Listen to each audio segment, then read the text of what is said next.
Olá, cidadão do reino, graça e paz. Uma vez uma autoridade judaica, durante a noite, vai ao encontro de Jesus. E, ao se aproximar de Jesus, chama ele de mestre.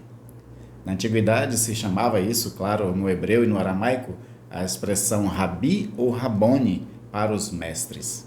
Mestres, aqueles sábios que tinham ensinamentos profundos sobre a vida, sobre a realidade das coisas. E Jesus se enquadra dentro desse modelo de um grande mestre. Não só Nicodemos, que foi essa autoridade que buscou Jesus, mas aquele jovem rico também, quando se aproximou de Jesus, também chamou ele de mestre. Depois que Jesus fez aquele grande sermão da montanha, pessoas chamavam ele de mestre e ainda que ele ensinava com grande autoridade, que nenhum outro ensinava igual. Porque Jesus, ele agregava na sua pessoa duas características interessantes do que era um mestre no passado e na antiguidade. Era aquelas pessoas que tinham um grande conhecimento, uma inteligência e uma sabedoria peculiar, mas também que tinham um exemplo de vida extraordinário. Jesus, ele tinha essas duas características de grande mestre.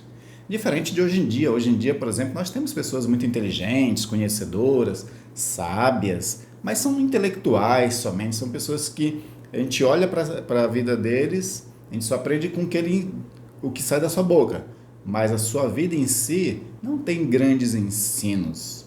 Na verdade, o ser humano é muito falho e apesar de ele dizer coisa bonita, às vezes, eles estão somente dizendo também algo pautado ou nos estudos anteriores que ele faz ou baseado em alguma ideologia que ele segue. Jesus é diferente. Jesus não era um grande intelectual no sentido de que ele só falava de coisas abstratas, conhecimento profundo.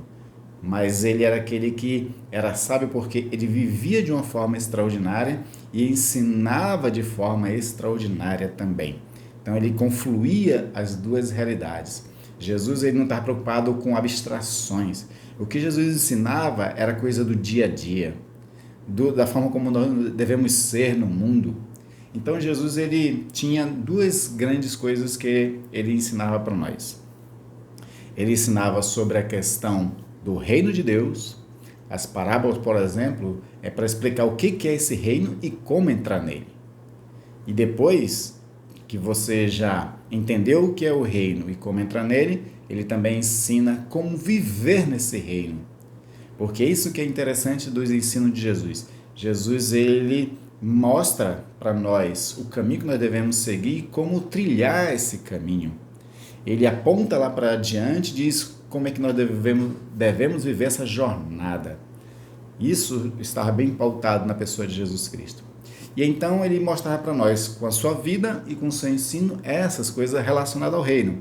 Então, quando Jesus dizia, por exemplo, que bem-aventurados os mansos, porque herdarão a terra, o próprio Jesus se tornava uma pessoa mansa. A mansidão e a humildade de coração fazia parte da essência da pessoa de Jesus Cristo. Não era só o do seu ensino. Então, ele também vivia. Outros textos dizem que quando Jesus era injuriado, ele não injuriava de volta. Ou seja, ele não pagava na mesma moeda. Jesus foi tão original no seu ensino que ele chegou a justamente ensinar aquilo que ninguém mais tinha ensinado. Como, por exemplo, amar o inimigo e orar por quem persegue. Ninguém nunca ensinou isso. Porque até a época de Jesus Cristo, era justo e justificável pagar na mesma moeda. Que era a lei do talião. Isso fazia parte da sabedoria antiga, da justiça antiga, a lei do talião, que é você realmente tratar olho por olho, dente por dente, mão por mão, pé por pé, como inclusive o Antigo Testamento dizia. Jesus ele inova nessas questões. Porque sobre o reino de Deus, que foi o principal ensino de Jesus Cristo, ele vai dizer que o que permeia esse reino é o amor. Começando de Deus que nos ama e que envia o seu Filho para nos salvar, num amor incondicional, e da mesma forma também nós devolvermos o nosso amor a Deus em obediência e vida transformada. E aí também ele arremata que esse cidadão do reino, eles têm que ser uma comunidade ágape, uma comunidade fraterna, uma comunidade de amor. Isso que era o principal ensino de Jesus. Então, nas parábolas, como eu falei, Jesus ele ensina sobre a questão do reino de Deus e como entrar nele. E aí Jesus ele vai dizer algumas coisas muito interessantes que ele mesmo pratica na vida dele. Por exemplo, certas vezes criticaram Jesus de ele andar com pecadores, se sentar na mesa de pecadores. Aí Jesus ele diz o seguinte: olha, eu sou como um médico. Um médico não vai para onde as pessoas estão saudáveis. O médico precisa estar onde as pessoas estão doentes. E esses doentes são as pessoas que ele quer trazer para o reino. Por isso que ele vai ensinar aquelas 3 maravilhosas parábolas de pessoas que estão sendo buscadas por Deus para pertencer ao reino. Aí ele conta a parábola da ovelha perdida, do dracma perdido e do filho pródigo. Então Jesus ele mostra que esse reino é um reino de graça, que é permeado da graça de Deus, onde Deus vai ao encontro. Ele é o pastor que busca a ovelha. Ele é a mulher que busca o dracma perdido dentro da casa. Ele é o pai que se alegra quando o filho se arrepende e volta. Por quê? Porque o reino precisa ser preenchido dessas pessoas a qual Deus ama. E ele mesmo vai ao encontro das pessoas. Por isso que quando Jesus ensina sobre a graça, ele pratica a graça. Ele revela essa graça às pessoas, participando da mesma mesa que essas pessoas. E diferente de nós, às vezes, que somos influenciados por má companhias, Jesus ele é a boa companhia que influencia os maus. Ele dá o exemplo, ele ama essas pessoas, ele as acolhe, ele ajuda a curar a sua ferida de alma. E principalmente como um grande mestre, ele ensina essas pessoas a transformar as suas vidas, a converter a sua mentalidade, para que ele saia daquela chave do pecado para viver na chave da gratuidade, do amor, da compaixão e de tudo que Deus tem para a vida da pessoa, porque Deus quer restaurar vidas. Esse é o grande ensino de Jesus.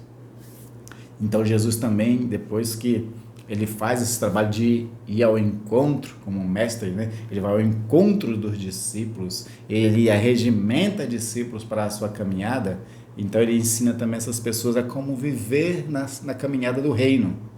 Porque uma coisa é você entender o que é o reino, a qual as parábolas vão ensinar, como entrar nesse reino, e essa entrada, principalmente é o próprio Deus que vai lá e busca como um pastor, mas ele também diz o seguinte: aqui a forma de viver nesse reino é assim, assim, assado. E aí nós temos o grande ensino do Sermão da Montanha, a qual seria como se fosse a constituição do reino de Deus, onde ali descreve como deve ser o cidadão do reino de Deus. E aquele ensino é profundo, ele é único e é original. Tão original que antes daquele ensino não se tinha nada parecido. E depois que Jesus ensinou, aquilo se tornou padrão para muitos outros pensadores, muitos outros escritores. Até hoje se escreve sobre o Sermão da Montanha por causa da profundidade daquele conhecimento. Uma profundidade que vinha do alto, um conhecimento que era divino, um conhecimento que ele é atemporal. Porque muitos ensinos ao longo da história de grandes outros mestres que houveram, esses ensinos tinham prazo de validade. Serviu para a sua cultura, serviu para o seu tempo. Os ensinos de Jesus, e principalmente o Sermão da Montanha, a qual estou me referindo agora, ele não tem prazo de validade. Ele serve para todas as culturas e para todos os tempos. Por quê? Porque é a constituição do reino de Deus, a qual é eterno. E nós, ao praticarmos essa constituição, ao viver baseado nessa constituição, nesses valores e princípios do reino, nós nos tornamos eternos com o Pai também.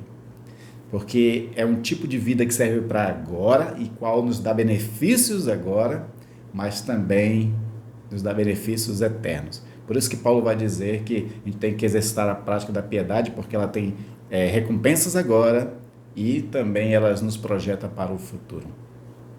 E então Jesus, como um grande mestre, ele traz o ensino profundo e original. Nós devemos ser discípulos de Jesus. Eu sei que existem outros mestres que dizem outras coisas bonitas, existem os gurus por aí, né? Que dizem coisas interessantes, mas nunca houve um mestre igual a Jesus Cristo. E principalmente nós que somos cristãos, cidadão do reino, como eu sempre os cumprimento no início de cada vídeo desse, nós temos o nosso mestre maior. Nós temos aquele quem não só ensinou coisa profunda, mas deu, através da sua própria vida, o maior exemplo de como ser um cidadão do reino. Então, nós como discípulos, nós temos que atentar mais para o nosso mestre.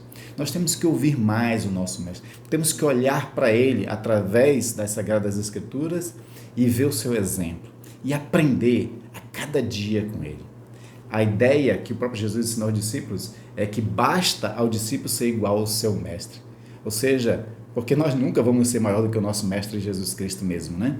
Então, para que a gente seja igual ao nosso mestre, a gente precisa atentar para o seu ensino, entender, viver esses ensinos, e quando tiver alguma dificuldade de compreensão desse ensino, basta olhar para ele, basta olhar do que relataram os evangelhos, é uma das melhores descrições da pessoa de Jesus Cristo, né? Que mostra o Deus encarnado. Então, quando a gente olha através do evangelho para Jesus Cristo, a gente vê como é que se deve viver. E se nós fizermos isso, nós poderemos ser igual a ele, seremos também perfeitos. E aqui o perfeito não tem a ver com perfectibilidade, né, de perfeccionismo. Aqui o perfeito, como está nas traduções originais no grego do Novo Testamento, quer dizer maduros. Porque Paulo vai dizer lá em Efésios que nós temos que alcançar a estatura da plenitude de Cristo, a perfeita varonilidade. Essas expressões querem dizer o seguinte, que nós temos que chegar à maturidade de Jesus Cristo, a ser varão perfeito como Jesus Cristo, no sentido de viver igual ele viveu. Essa é a nossa meta, esse é o nosso alvo, e nós podemos alcançar se nós amarmos profundamente o nosso Mestre e seguirmos os seus passos. Eu ensinei há muitos anos atrás, numa classe de jovens, uma série de estudos sobre se você quiser chegar onde Jesus chegou, tem que seguir os passos que ele deixou. Jesus deixou os passos para cada um de nós. Os rastros estão aí. Basta a gente seguir esses rastros. E esses rastros são claros para nós. Estão no Evangelho, estão nas Sagradas Escrituras. Se nós seguirmos esses passos, aonde Jesus chegou, nós vamos chegar também. E aí, nós vamos cumprir na nossa vida aquilo que Paulo fala aos Romanos capítulo 8, versículo 28 em diante. Nós fomos predestinados e seremos, segundo a imagem do Filho de Deus. Para isso é que nós fomos predestinados, para ser conforme a imagem do Filho de Deus. Por quê? Porque lá no início da criação, nós fomos criados segundo a imagem e semelhança do nosso Criador, do nosso Senhor. Né? E como Deus é Espírito, né, nós precisamos nos espelhar, olhar e aprender de Jesus Cristo, que foi o Deus encarnado. E aí Paulo diz, eu quero encerrar com essa frase de Paulo, né, esse ensino de Paulo, lá em 2 Coríntios 3,18, ele diz assim, nós olhando para ele, seremos transformados de glória em glória à sua própria imagem. Olhemos para Jesus e aprendamos com o ensino de Jesus, o grande mestre. Amém? Que Deus abençoe e até o próximo vídeo do Vamos Falar de Cristo.